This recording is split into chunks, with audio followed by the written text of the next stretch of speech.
Hello and welcome to the Literary Lair. I have no idea how to start this video because there are a lot of things to address, and for a while I wasn't even sure if I was going to review this book. Let me start at the beginning. You know by now that I love MASH, and we've already looked at the first two novels on the show before. And you might know that there's a third MASH novel called MASH Mania. What you might not know is that it technically isn't the third MASH novel. It's actually the 15th. See, after the success of the first two novels and Robert Altman's film, along with the subsequent television series becoming a fan favorite, there were 12 other MASH books written between 1972, when MASH Goes to Maine came out, and 1977, when MASH Mania was released, starting with 1974's MASH Goes to New Orleans. They are said to have been written by William E. Butterworth and Richard Hooker, but they were basically written by Butterworth alone without Hooker's involvement. This means that their canonicity with regards to the three written by Hooker alone is dubious at best. So for a while I wasn't going to even mention them and just round off the trilogy with MASH Mania and call it at that. But MASH Mania is sorta rare, and when I have tracked down copies, rather expensive, and I'm sort of a completionist anyway, so I figured why not see how the other books are. I had read that they were more broadly comical in contrast to Hooker's dark satire, and that they featured various caricatures of famous figures of the 70s. But I guess the real question is, are they worthy to carry on the name MASH, or should they be left in the latrine? Let's find out.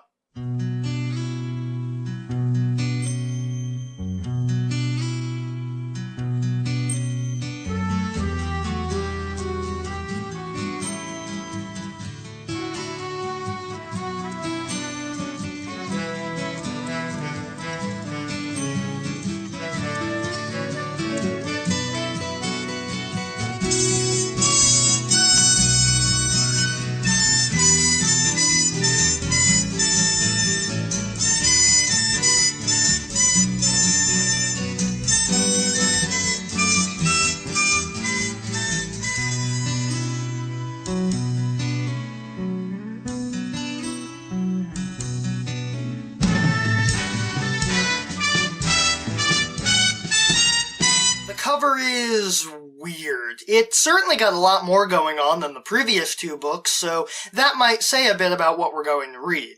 We've got the title along with the hand with legs telling us that this is from the CBS smash hit MASH. We've got a caption, Further Adventures of MASH, and the picture is 4 people in a MASH jeep, 2 doctors with martinis that I assume are Hawkeye and Trapper, a nurse, who I assume to be Margaret, and priest?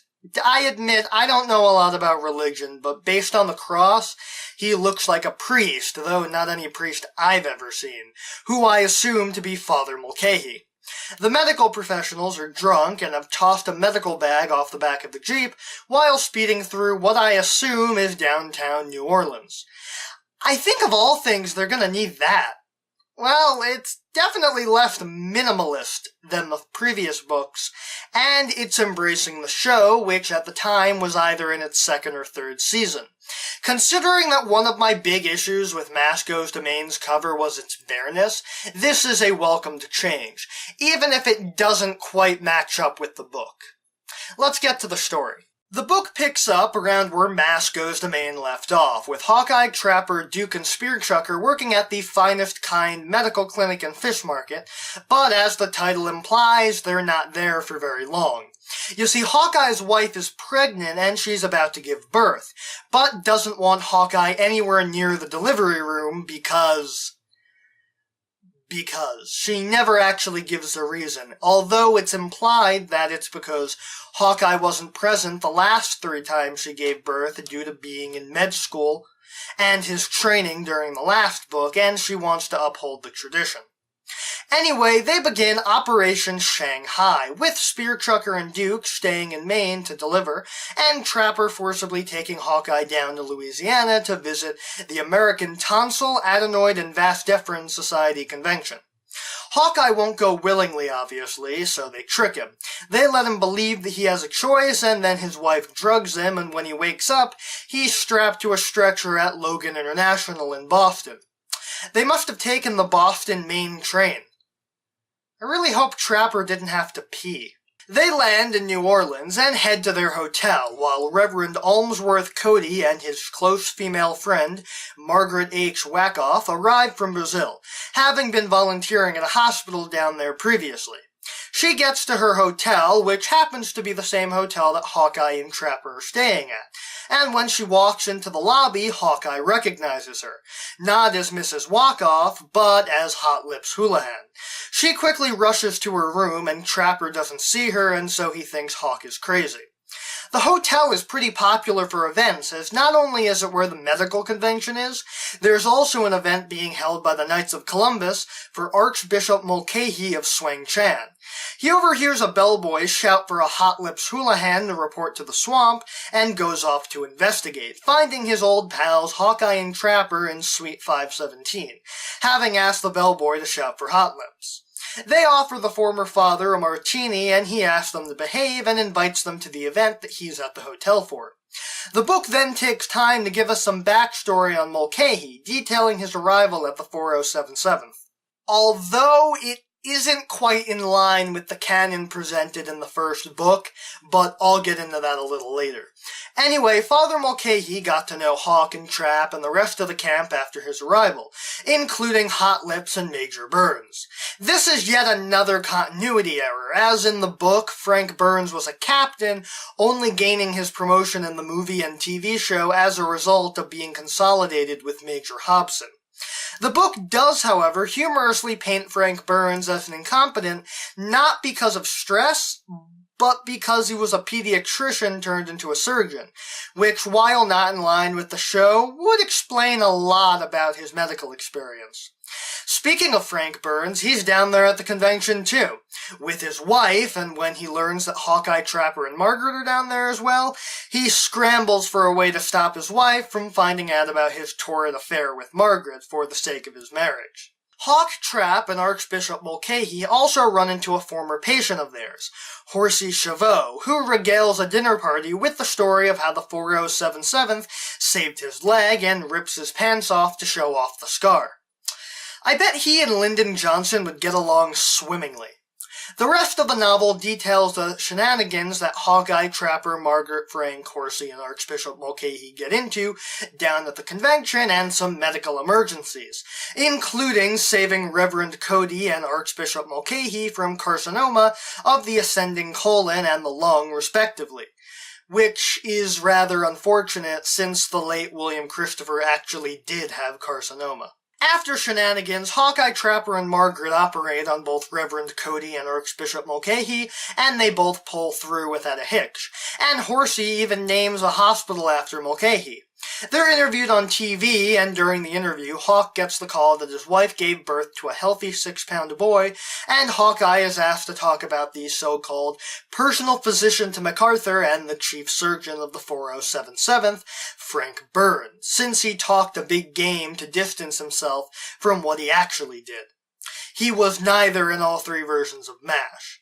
He simply says that Frank Burns is a doctor, and rushes off to the airport to return home to his new son, and Horsey lends him a private plane so they won't have to stop off on the way, and a little gift for the baby, a souped-up Jeep with police lights attached to it, harkening back to their time at the 4077th as the novel ends. Like with Star Trek, this book came with built-in characters with a lot of background, and I feel like this novel uses that to its advantage, for the most part. Hawkeye and Trapper act like their counterparts from the first and second novels, very much in line with Donald Sutherland and Elliot Gould's portrayals of them in the Robert Altman film. But as for the others, namely Father Mulcahy, Margaret, and Frank Burns, they act more like their counterparts in the show, and that's not a bad thing, since for the most part, They didn't have characters in the first book or the movie, and the show gave them character. But it's also jarring since they act so against what they were like in the first novel. Like, Frank Burns wasn't the neurotic mess he is here. He was a jerk, though I guess his entire personality being different can be attributed to being sent to a stateside psychiatric hospital after Hawkeye taunted him about sleeping with Margaret. Margaret, considering that she barely had a name in the first book, acts a lot more independent here, and acting like the developed Margaret that we would see in season 11 of the show, rather than the stock character that she was in her inception. Father Mulcahy is okay. It's jarring, but since he didn't have that much focus in the first novel, aside from the Painless Pole's funeral and that thing with Shaking Sammy, it at least gives me a voice to read his dialogue in. The original characters are pretty good as well, especially Horsey Chavot, who was definitely the thing that made me realize that this was going to be broad comedy. And as far as I can tell, he becomes recurring in the rest of the Road 2 series, so I am looking forward to more of Horsey's antics. There were some characters that I didn't mention because they didn't have that big a part in the narrative, like Ace Travers and Prudence MacDonald, two reporters for the Picayune Statesman newspaper that were assigned to report on the convention. They didn't do much plot-wise, except for Prudence being very uncomfortable when witnessing the slideshow set up by Dr. Federazzini at the convention regarding his very lucrative career in vasectomies. Though Dr. Federazzini and the American Tonsil Adenoid and Vas Deferens Society do, in exchange for Prudence not printing some material in the paper that they don't want put out there, buy a nursing school and name it after Prudence. We'll be right back after I enjoy this dry martini. There's nothing in the glass.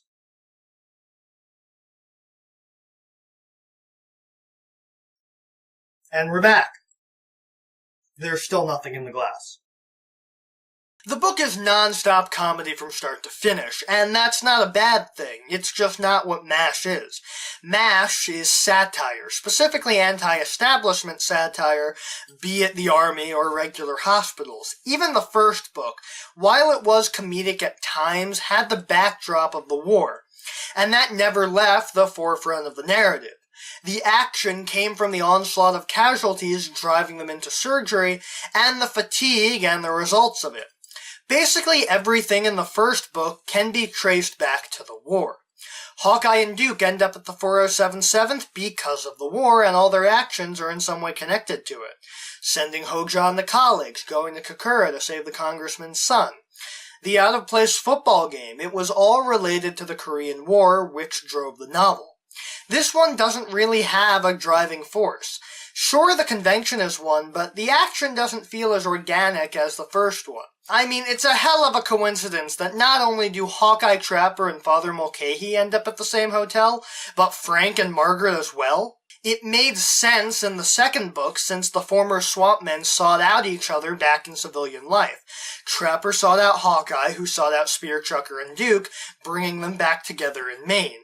Plus, a good chunk of the action in this novel is slapstick stuff involving Hawkeye and Trapper causing problems. Or Horsey causing problems. The only real drama is with saving Father Mulcahy and Reverend Cody, and even then, I was pretty sure that they weren't going to kill off Mulcahy in his first appearance since the first novel. Unlike the first two, there weren't any stakes to make me super invested. So this is a bit of a mixed bag. On the one hand, it is pretty funny and it has a lot of comedy in it. But on the other hand, there are a lot of continuity errors. For example, there's a whole segment detailing Father Mulcahy's first day at the 407 7th. Except that aside from the fact that Father Mulcahy was present when Hawkeye and Duke showed up at the beginning, his arrival, as stated in this book, was to replace Shaking Sammy, a Protestant priest, after Hawkeye and Trapper tie him to a cross and try to burn him alive. In the first book, however, Hawkeye, Duke, and Trapper did that to Shaking Sammy as a sacrifice for Father Mulcahy, and as revenge on Sammy for sending letters to families of dying soldiers saying that their sons, fathers, brothers, and husbands are going to be A-OK. There's also discrepancies which turned Frank Burns into a character more like his television show counterpart, being an incompetent, when the Frank Burns in the book screwed up, but he wasn't anything like the ferret face we came to know on the show. That wouldn't be such a big deal, but it bills itself as a sequel to the original novel, and Mash Goes to Maine, seemingly picking up where that one left off, but it pulled me out of the immersion because, as I am a colossal nerd and pedantic about continuity, all I could think about during those parts was how I remembered how the events actually went down, since I've read the first book cover to cover at least 10 times. And it's such an easy thing to fix too. All it takes is a cursory glance at the relevant chapters to know that what's stated here is not what happened. And considering all the details that it shares, my only two explanations for why it's wrong is either that the writer fundamentally misunderstood the first book, or deliberately changed it for comedic purposes. Either way, it's wrong and it made me enjoy the book less. Overall, I think it's not a bad book, and if you are a MASH fan, I highly recommend it. It's another adventure featuring my favorite characters, and even though some of them are absent, most notably Henry Blake and Radar, the book still managed to make me laugh. Sure, it's less satire and more slapstick, but it's still a decent read. But so far, it's my least favorite of the MASH books. It's not a bad sequel. It's like what Egoraptor said about Castlevania 4. It's an ungraceful sequel. It's actually pretty similar to Aftermash in that regard, a comedy based on stateside shenanigans with none of the intense drama, though Aftermash managed to make me more invested.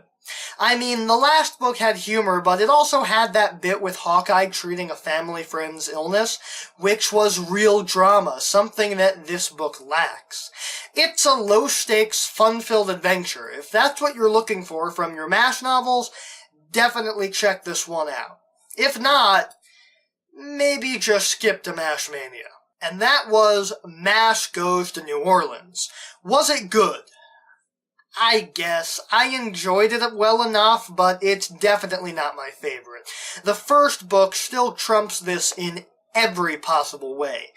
But it was nice to experience more adventures from my favorite franchise, especially since I've already seen every episode of the show and the movie multiple times. I can't bring myself to say it sucked, it's just not the best. Plus, we've got 11 more of these to go. I'm sure one of those is gonna be worse. Continuity errors aside, it was pretty okay. Anyway, that's all the time we have for today. If you'd like to see more of the Literary Lair, you can hit that subscribe button. And if you have any comments or complaints about the video, you can put those in the comments section below. And if you enjoyed this video, show it to your friends and share it around the internet. And maybe consider supporting the show on Patreon. See you next time.